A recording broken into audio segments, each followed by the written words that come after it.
Okay, so here we have the second part of the straight lines linear equations video. This one's all about examples. We've got 3 examples here. The very first one at the top says, find the equation of a line that's going through 3, 7, which is parallel to the equation y equals 2x plus 7. Well, I'm going to use the y minus y1 and x minus x1 business to get the equation very quickly. I know that if it's parallel to that equation y equals 2x plus 7, the gradient is going to be 2 as well. I substitute in the coordinate and expand, and it's very, very simple. So the coordinate was 3, 7, so it's y minus 7. X minus x1 will come x minus 3. Expand the bracket, you get y equals 2x plus 1. Very, very simple. Let's try a slightly harder one now. It says find where the line y equals 2x plus 3, so it's a different question now, is intersected by y equals 3x minus 1. Intersections are pretty much the same thing as the solutions of the simultaneous equations using those 2 equations. So I solve simultaneous equations, done it in a slightly weird way. I've equated the 2 equations rather than doing the balancing or the cancelling method you might be familiar with at GCSE. I don't really care how you do it. You do you. It's your method, your choice. Solve the simultaneous equations, and the solution of the simultaneous equations is the coordinate where the 2 equations meet up.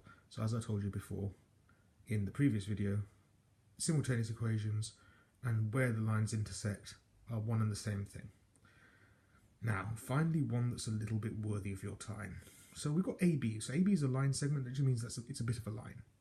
And we're told that endpoints are at A is 1, 5, and B is 12, 11, and we want to find the equation where it's perpendicular bisector.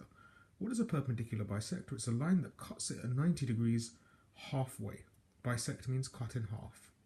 So first thing we're going to do is going to find out where that would be on the line. And the way we're going to do that is find out the midpoint. Hopefully I don't have to remind you how to work out the midpoint, but if I do, all you're going to do is add up the first 2 coordinates and divide by 2. So 1 add 12 is 13, 13 divided by 2 is 6.5.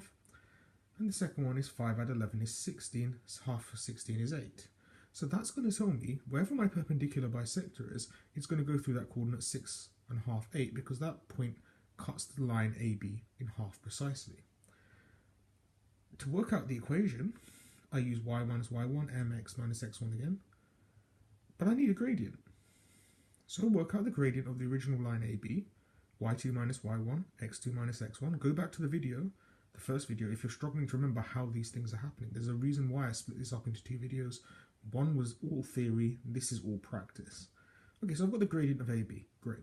I can't just use that straight up though, because I want the perpendicular bisector. And you remember I said the perpendicular, if 2 lines are perpendicular, their gradients are the negative reciprocals of each other. So negative reciprocal of a fraction, you turn the fraction upside down and stick a minus sign on it. So now I've got the coordinate 6.5, 8. I've got the gradient of the line that I'm interested in, which is a negative reciprocal of the gradient of AB. Plug them into the formula. I can't bother to expand that, it's too many fractions, but you could easily do it if you wanted to. Note that generally they will ask you for the form y equals ax plus b or y equals mx plus c, so you might need to expand that if that was a real question. Hope that gives a little bit of clarity to the kind of things that I did in the previous video's theory. If you're struggling to see how these work, I definitely recommend going back and watching that and seeing where, like here, where I've just done the maths, seeing why they're true, because that's going to give you most of the information you need. Hopefully that's illustrated a few points for you. Bye.